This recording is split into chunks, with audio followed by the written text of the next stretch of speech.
Welcome to episode 25 of I Thought I Knew How, a podcast about knitting and life and all sorts. I'm your host, Anne Frost, and this episode was recorded in bits and pieces on January 15th, 2020 and over the following weekend. Today I'd like to start the show with some housekeeping and then bring you some information, insight, and voices from Vogue Knitting Live.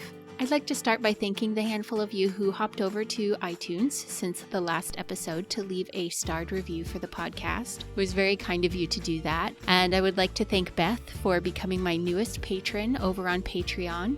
You absolutely made my day. If you would like to help support the show, those are both excellent ways to do so. The Patreon can be found at patreon.com/IThoughtIKnewHow, and there are levels starting at $1 with all sorts of benefits available to patrons. One benefit for people who give it the $5 or higher level is an invitation to an online knit night using Zoom. I send you a meeting link and you can just click it to be taken to the website where you can see everyone and chat with us. This month, that will be happening on Tuesday, January 28th at 7 p.m. Eastern. So if you'd like to join in, please head over to Patreon to make your pledge. Another benefit is coupon codes. I want to make it worth your while to support the show. So as I work with various yarn and yarn adjacent companies and they offer me a coupon code, those will be available to my patrons starting at the $1 level. Right now, there is a coupon code available from Ashcraft Makers for 10% off your order.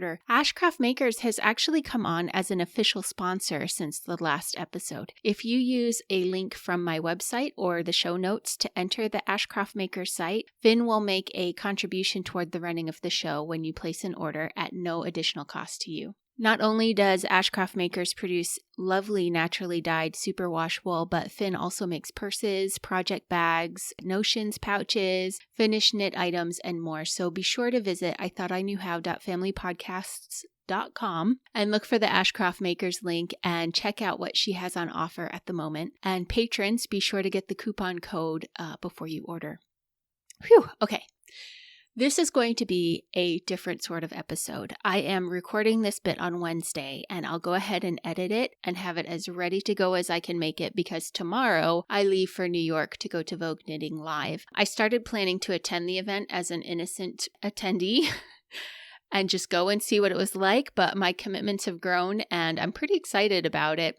Rachel, the owner of You and You in Windsor, Connecticut, was invited to attend a yarn launch by Sandnes Garn at the Norwegian consulate on Thursday night, but she can't make it. So she asked me to go in her place. So that's pretty exciting. Sandnes Garn is a Norwegian yarn company that is pretty widespread through Europe, but is looking to expand into the US. So I'll let you know how that goes. Friday I have free, but my hotel is surrounded by Madame Tussauds, Ripley's Believe It or Not Museum, and a movie theater. So I basically just gave you my itinerary for Friday. In the evening, I will head over to the venue for the opening of the market. Saturday, I'll be starting the day with a class called Steeks for Scaredy Cats with the designer Julia Farwell Clay. I will put a link to her Ravelry shop up in the show notes. I was just poking around on it before I started recording, and she has some really gorgeous designs sort of across the spectrum, from full sweaters, skirts, accessories, different ages. I was really impressed. I didn't recognize her name when I signed up for the class, but I want to knit a lot of her patterns now. I need more time.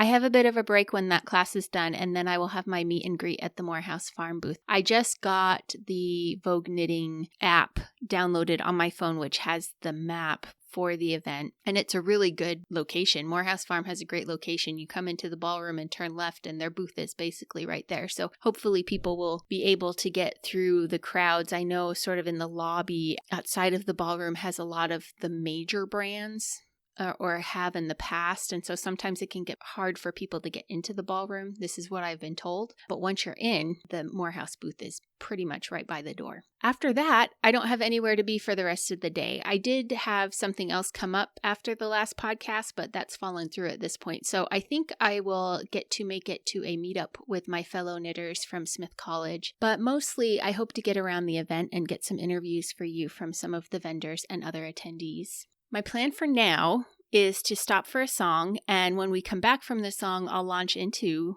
hopefully, some interviews that I got once I got there. So fingers crossed that works out. Before I do that, though, I'll make one last plug for the Mac and for the MRI Knit Along. All the chatter for that is going on the Purl Together Ravelry group, and we're halfway through as I prepare this episode. There's still plenty of time to join us and qualify for a prize, but this is the last episode before the end of the Knit Along, so it's my last chance to encourage you along. Not all of the prizes require you to finish, just that you've gotten started and participate on the group. So hop over to mrimackers.com to pick up your pattern and get started. And I hope to see you on the boards. I will, of course, put a link in the show notes. Now let's have a little song and then join me in New York. This is Boom by Anthony Di Giovanni, a nice bit of jazz to transition us to the city that never sleeps.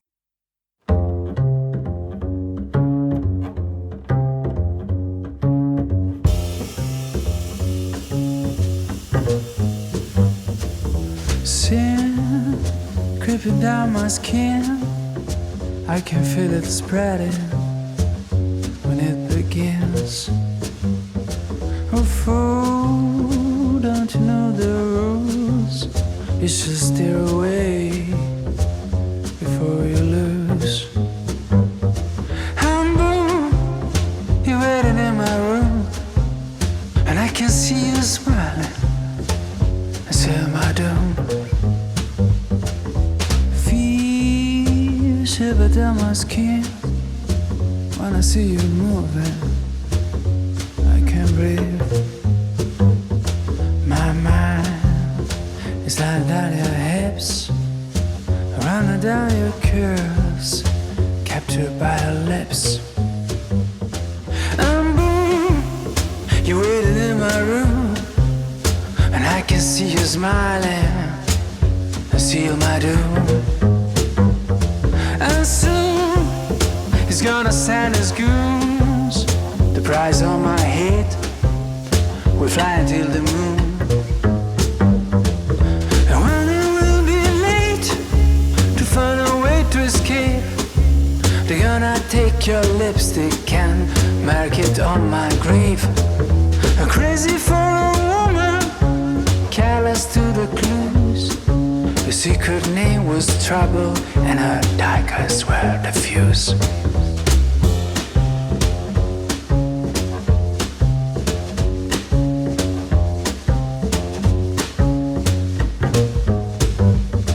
Cause boom, you wait in my room, and I can see you smiling. I said my doom, I said my doom, I said my doom, I said my doom, I said my.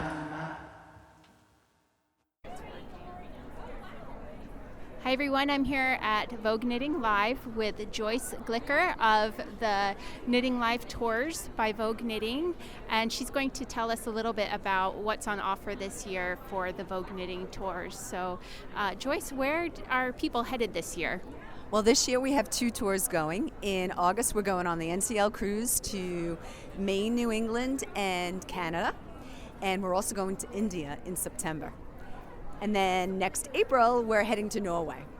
That sounds great. What sorts of activities or teachers do you bring into the tours?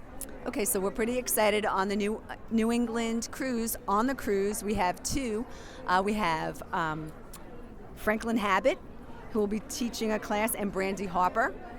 And then when we get into Portland, we're doing a Q&A, and that Q&A is going to be with Mary Jane Mucklestone, Bristol Ivy, and Andrea Mora.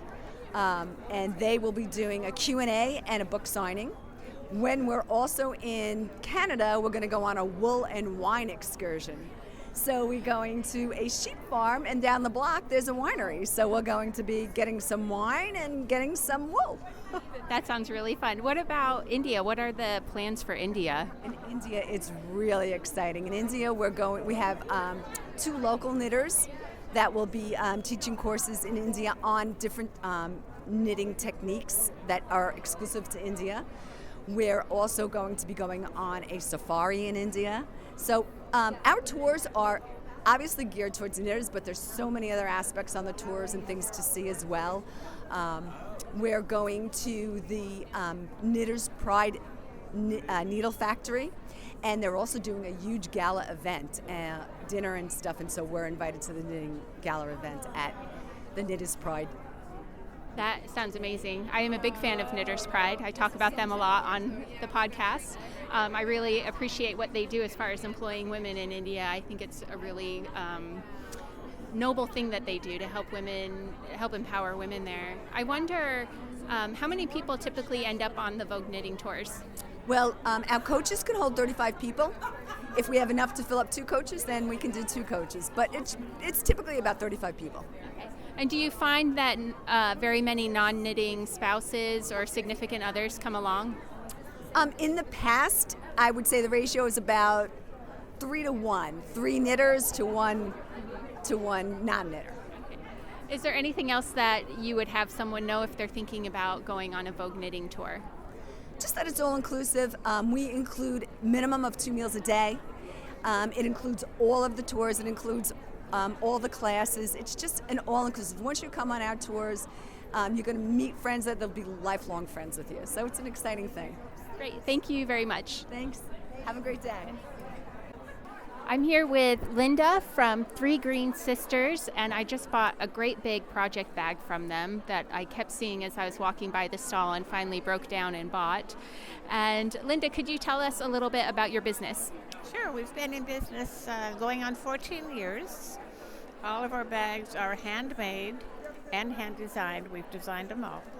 They're made from upcycled and repurposed fabric, so it's either been rescued from landfill or it's had a prior life. We like to help good old Mother Earth. We love what we do. We have 2 seamstress sisters who help us with the stitching. And so we're a little teeny tiny company, but we're loving it. So do you have a website people can order from, or just at shows? No, we do have a website. Our website is on the Etsy shop. And if you go to Etsy and shop, and then Three Green Sisters, you'll find us there. Okay. We're pretty sparse right now because we have back-to-back shows, so a lot of our inventory is off women. Can you maybe explain the bag that I just purchased, some of the different features within it? The bag you just purchased is our newest design, and she's called Priscilla. She's a bag that one of the seamstresses and I worked for a while to try to get the exact design we wanted. She has 9 exterior pockets and 2 interior pockets. She has a vinyl bottom for easy cleaning, and she is self-standing. I know all the pockets was a big selling point for me.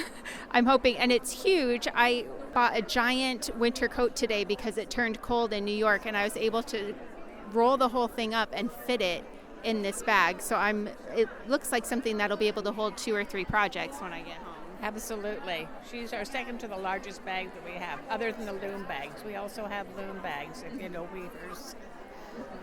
Is there a fiber manufacturer or a clothing manufacturer near you that you source your fabrics from? Oh, there are some very generous interior decorating shops in San Francisco that save their scraps for us. We also have made acquaintance with the owner of one of the large fabric stores here in New York, down in the Fashion District, and he allows us to go to his pristine basement and pull his scraps from huge boxes, cardboard boxes. So we have those, and then it's kind of amazing. And the people get to know us. They'll say, "Oh, my grandmother has some fabric up in the attic. Would you be interested?" Well, yes, of course we would, because we make linens, placemats, tablecloths, napkins, table runners, yoga bags, a whole variety of different bags. That's great. I had no idea about that. That's wonderful. Thank you for your time, and have a great show. Thank you so much. It's very nice to meet you. Nice to meet you too. I'm here with Paula at the White Barn Farm Sheep and Wool booth, and we were just talking about some of her wool here, and I said, wait a minute, we got to get this on tape. So first of all, Paula, could you tell us where you're located and what kind of wool you raise? I'm located in New Paltz, New York, a few 10 minutes outside of the town of New Paltz. And I raise Cormo Cross, which is a very fine wool. And I guess what sparked this conversation is I was talking about sort of my evolution in terms of knitting and being a farmer and having more interest in kind of, I don't know, it's like a more substantial, like a harder wearing yarn. And while I love the Cormo, I love its fluffiness, its drape, its everything, I've also come to appreciate, well, the yarn we just made, which is a Cormo and a CVM cross, which has more of a hardy, kind of rustic character. So this is, we were saying this is something that is more suited to outer garments and rugged wear, and how a lot of the yarn manufacturers nowadays are focusing on those softer wools. So what do you have here as far as samples? Do you want to talk me through a few of them? Yeah, what did I bring today? My favorite, for this more rugged yarn, my favorite is the Cocoa Knits Antonio or Antonia, whichever way that goes. And it's just a perfect outer garment. I've worn this for years. It's like rugged, it barely pills because it is a more rugged yarn. That's one thing people should know about soft yarns is they will pill more no matter what. And if you want to have a sweater that doesn't pill as much, go for a more rugged yarn, a coarser fiber.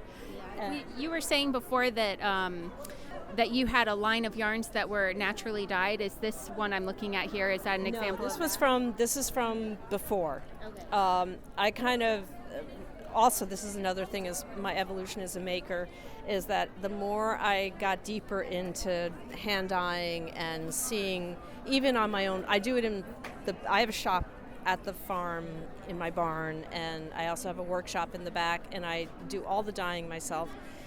And I just couldn't do it anymore. My conscience wouldn't let me put poisons in my groundwater anymore. And I know even if I were doing it completely properly, there's still residue. So I started working with plants and collecting stuff and foraging, and that's kind of what we had at Rhinebeck. And at Rhinebeck, we totally sold out, which, like you said, is not a bad problem to have. But I had already prepaid for Vogue, so I was like, I have to make some yarn for this. So that's when I collaborated with my neighbor, and we made our current yarn, which is called Albany Post Road, which is this more rustic yarn I'm talking about. And it's because his wool is not as super fine as mine, so we combined it.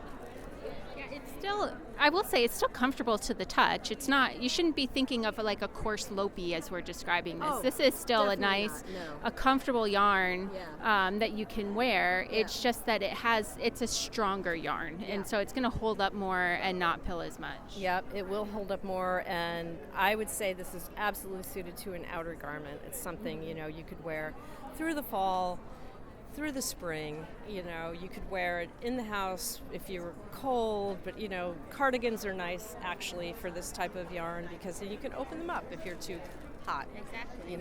That sort of thing. Ponchos. I did a Isabel Kramer Indigo Frost poncho out of some of, and it's perfect. It's perfect. It has the heft that you want it to have. Mm-hmm. It doesn't sit on you like a wet noodle, so that's one of the things about stronger yarns versus all the kind of super soft yarns. So you mentioned that you sell at Rhinebeck and you have a studio that's open to the public at your farm? I have a farm. You can always visit the farm, and 3 days a week we're open to the public. I have a knit shop, like a regular old knit shop, and I carry not only my yarns, I carry other locally produced yarns, and I also carry some, national, international brands that I feel have something about them that's special or worth supporting. Yeah, okay. I try my best. So do you have a website where people can learn more? Yeah, just go to whitebarnsheepandwool.com. Yeah. Excellent. Thank you so much for your time. Thank you. Thank you for stopping. It was really nice to meet you. Nice to meet you too. Good morning, everyone. I am in my hotel room right now. I'm getting ready to head out on the Saturday. So today I have class and the meet and greet, and hopefully we'll be connecting with some people that went to my college and are also here because they love knitting. But it does look like the audio from the Sandnes Garn event did not work out. I was still learning how to use this little portable recorder, and I think I had it ready to record while I talked and didn't actually hit record. So unfortunately, that did not come through, but it was a really nice event, and really, as far as what I was able to tell you, you will be able to see on their website. So I will put a link in the show notes for that so that you can take a look at Sandnes Garn's patterns. It's mostly what I was able to describe and talk to you about. The yarn itself is quite nice. It's a wide range of types and sizes of yarns, mostly natural fibers. There were some that had some nylon added. The alpaca was dreamy, and they had some merino as well that was very nice. I feel like I have total radio voice right now. I woke up this morning and sneezed about 20 times, and now I'm feeling okay, but my voice is still sounds like maybe I'm coming down with something. Con crud, right? That's what happens when you get thousands of people together in a relatively small room.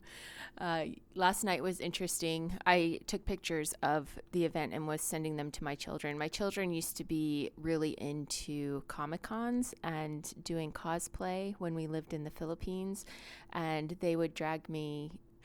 I was a willing participant. I would go along with them to different Comic-Cons there in the Philippines, and the layout of the event, the booths and the crowds were about equivalent of what we would experience as we did that. So it was making me laugh, messaging them and telling them I was at a yarn con with my yarnies.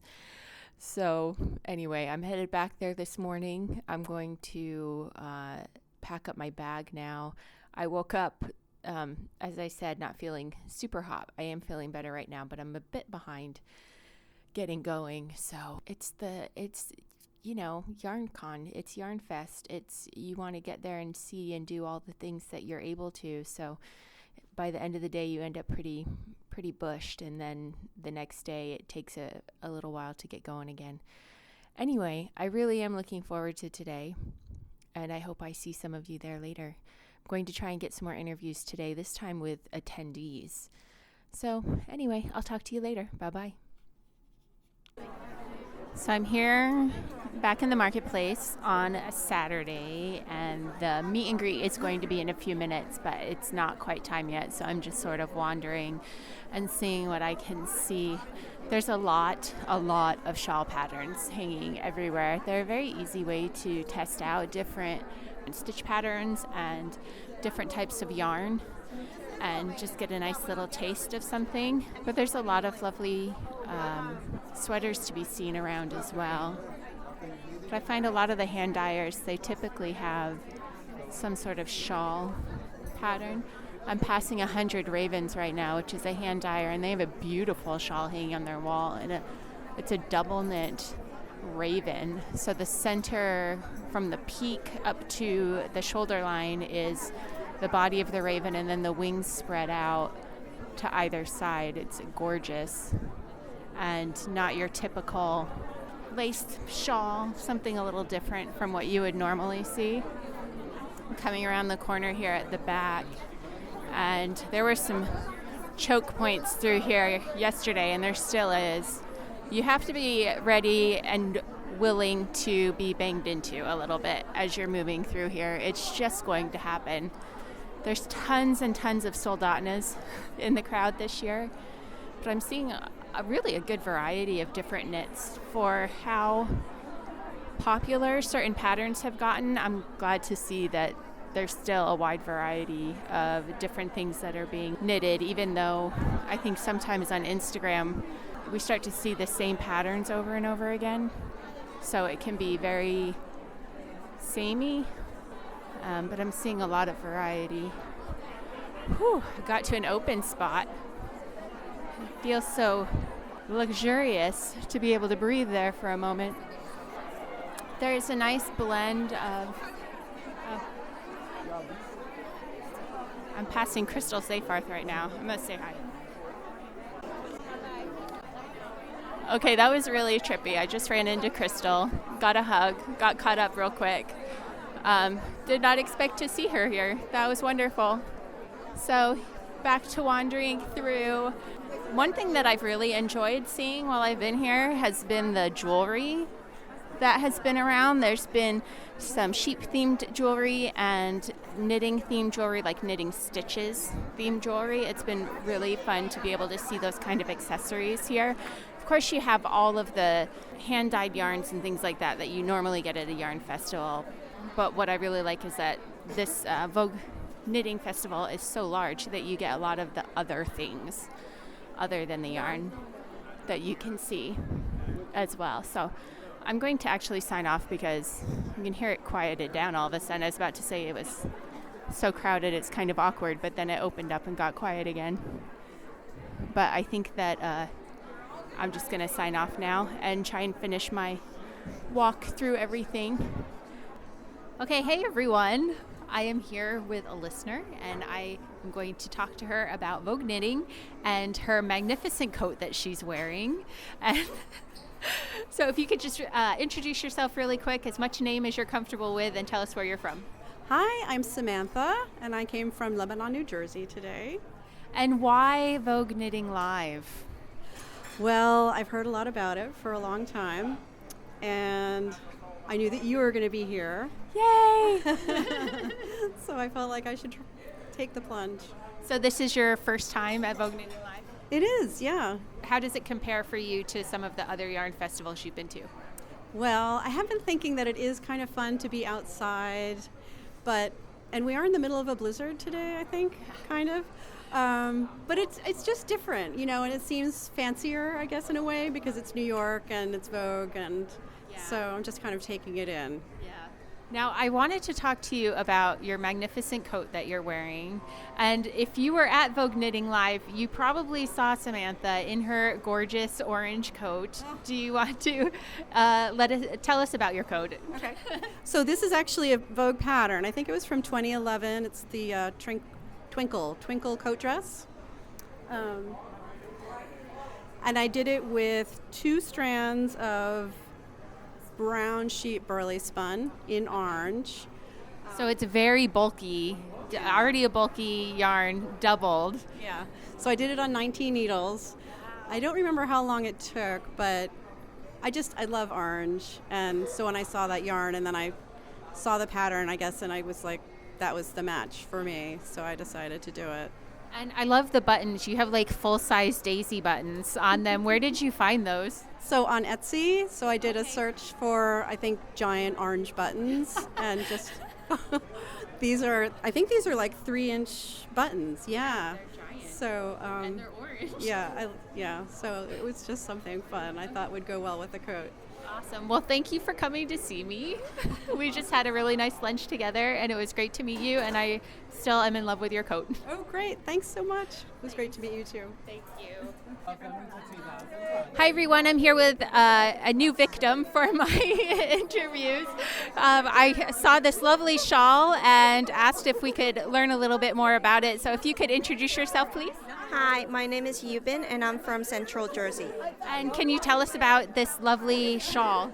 This is Plumpy shawl by Andrea Mowry, and I use 2 skeins of Hedgehog fibers and 2 skeins from Fuse Fiber Studio.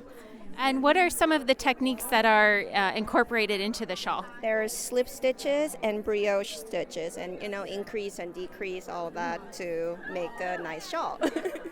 And do you typically knit shawls? Is that your favorite sort of project? That's how I started after I learned how to do the square scarves, because it's shape changes and it's so much fun to do. And now I'm shifting towards to the sweater, because you can only have so many shawls. Yeah. Is that a Soldotna that you're wearing? Yes, it is. I used House of Alamo colors, all 4 of them, and I made it a little longer because crop is not my style, and I love it.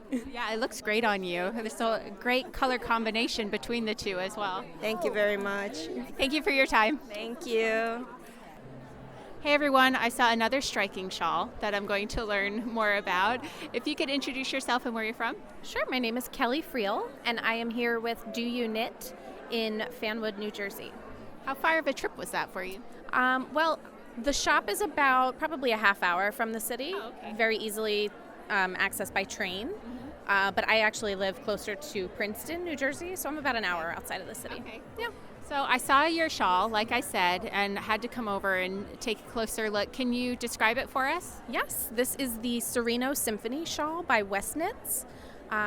He knitted the original with alternating a sock yarn as the main color, and then he used like a fluffy alpaca for the contrast. And I didn't have enough yardage in alpaca, so I just used contrasting sock yarns. Okay. So 2 skeins of a main color and then 2 skeins of a contrasting color. And it has this beautiful open circles that travel around the shoulders. Yeah, that's gorgeous. So you mentioned before we started that you dye yarn for them. I do. DoEweKnit has their own in-house label called You La La. So DoEweKnit is a pun, kind of a pun on you, like a sheep, EWE. So the label is You La La, EWE. And I dye a couple different bases for them, sock bases.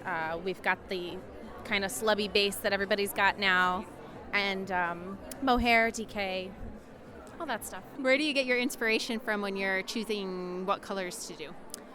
Everywhere. I take screenshots of things that I see all the time, stuff on Instagram, stuff on Pinterest.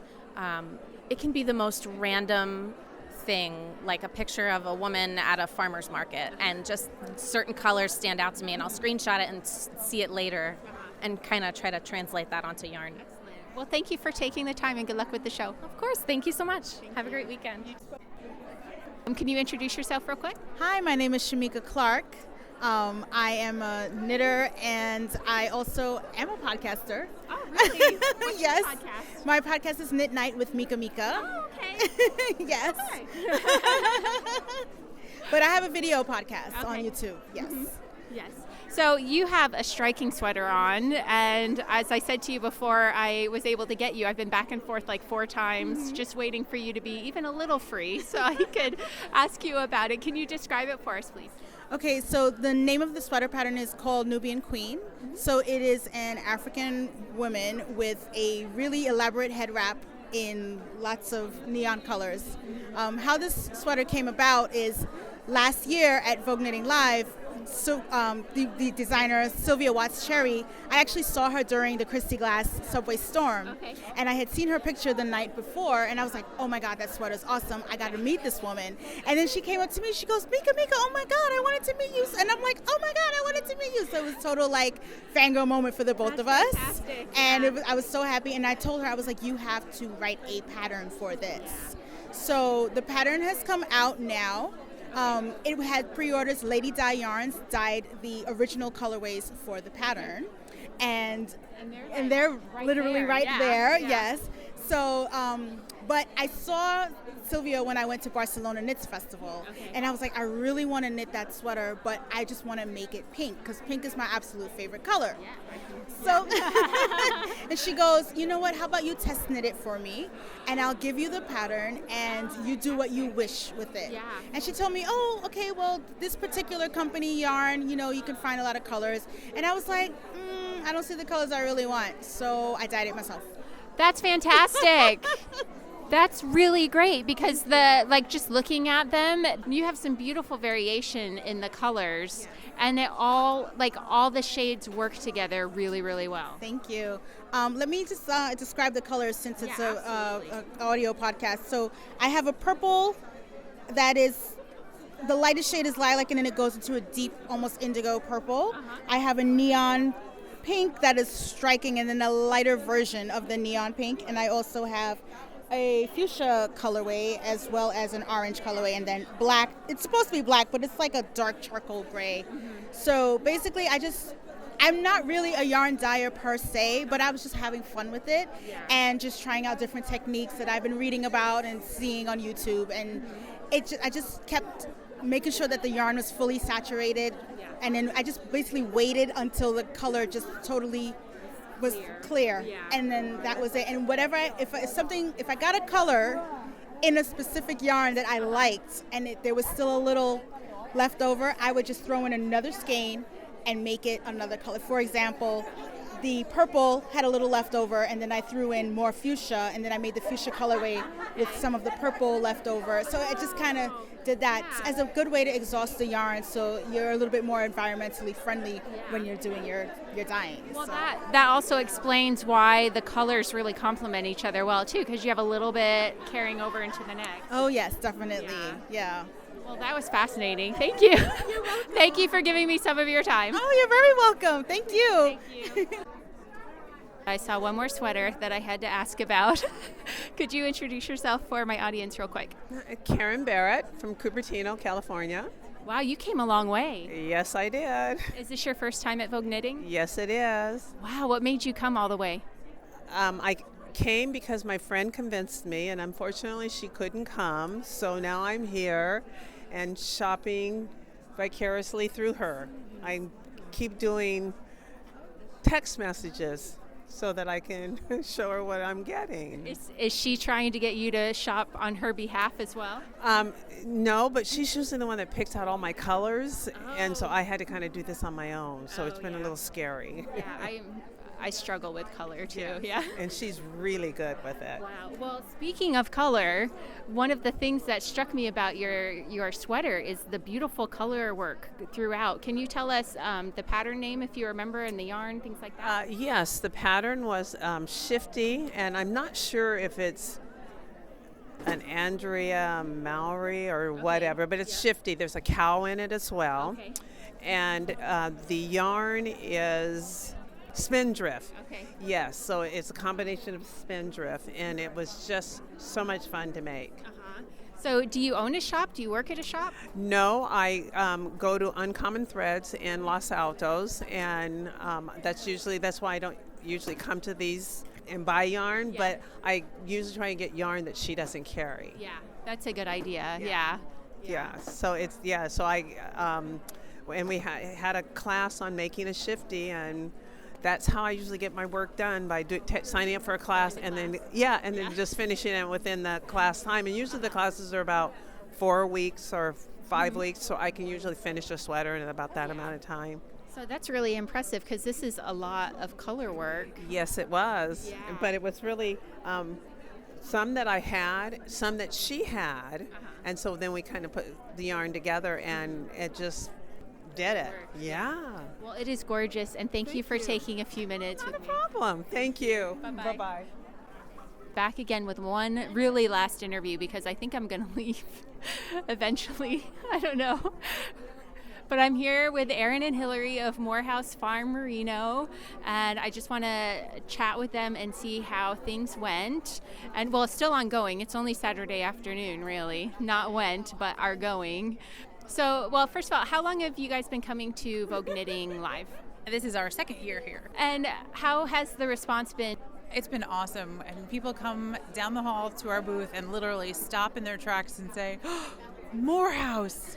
Because I think there was so much confusion when Margaret passed that they weren't sure what happened with the farm. But I want everybody to know that Albrecht still owns it, and that I'm working here from Connecticut, and Hillary came in from Switzerland to help at Vogue Knitting Live to keep this wonderful yarn in the hands of knitters everywhere.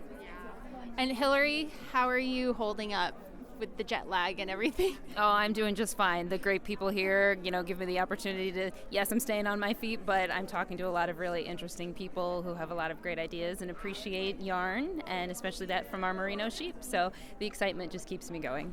I've been in and out of the Morehouse booth pretty much the whole time, and it's always a really great energy here. And of course, also, at the booth, you have the Harriet's patterns. How has that been going? That's been a great response. I mean, all the work that you've done for the outreach and for the knitting community. Every time we see someone with a Harriet hat, we grab a selfie together just so that we can be sharing that along the way. And we still have some more patterns for tomorrow, and we'll be bringing them probably have to restock pretty soon, but we'll be bringing them to Stitches United in Hartford and then the Connecticut Sheep and Wool Festival in North Haven, Connecticut. That'll be at the end of April. So looking forward to continuing to spread this project and help them meet their goal.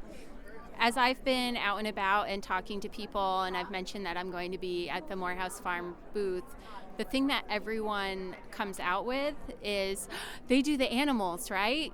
Because there's all of these great scarves and mittens and backpacks and stuff that are made in little animal shapes. So what has been the sort of most popular, do you think?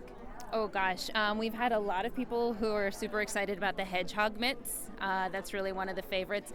And then I've seen a lot of baby alligator scarves go out of here today. That's been a lot of fun. So people are excited about that. I think they really like the way that it knits up and the added texture that it has to it. So those have been two really fun projects. Yeah. That's awesome. I know I have been eyeing the rat race. I love the concept. It's basically a row of rats with like overlapping the back side of one with the front side of another all the way around your neck. Has that one been selling well? Because personally, I'm kind of torn about it, but I'm also drawn to it.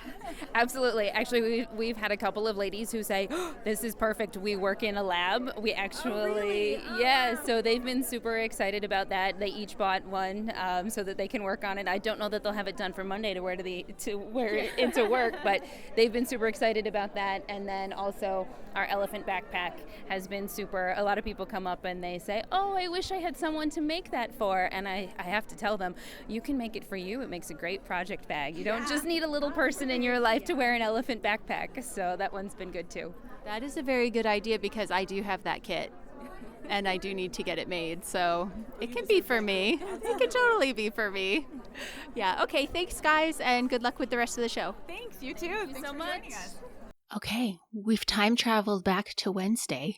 I have no idea what I'm going to have gotten on tape while I'm at the event, but I wanted to say a proper goodbye to you as we close off the episode. Hopefully you enjoyed hearing some of the people who were able to attend Vogue Knitting Live and have a better sense of what the event is like and whether you'd like to attend it in the future. I'm going to go into our regular sign off for you today. I just want to say that I do appreciate your listening and thank you for sticking with me through this sort of off format episode. Thank you for listening and knitting with me for a bit. If you'd like to support the show, please visit patreon.com/IthoughtIKnewHow to make a monthly pledge, or consider making a purchase from one of our sponsors on the website, IthoughtIKnewHow.familypodcasts.com, where you can also find the show notes for each episode. Or you can help out by leaving a 5-star review and kind comments wherever you listen to this podcast. And tell your friends. Find me on my social media accounts as I Thought I Knew How, except on Twitter, where it's just Thought I Knew How. The groups on Ravelry and Facebook are both called I Thought I Knew How Podcast. Remember that the discussion for the January knit-along, Mackin' for the MRI, is going on the Purl Together Ravelry board, so be sure to hop over there and join. Until next time, may you be blessed with stitches that never drop, yarn without joins, and plenty of time to knit.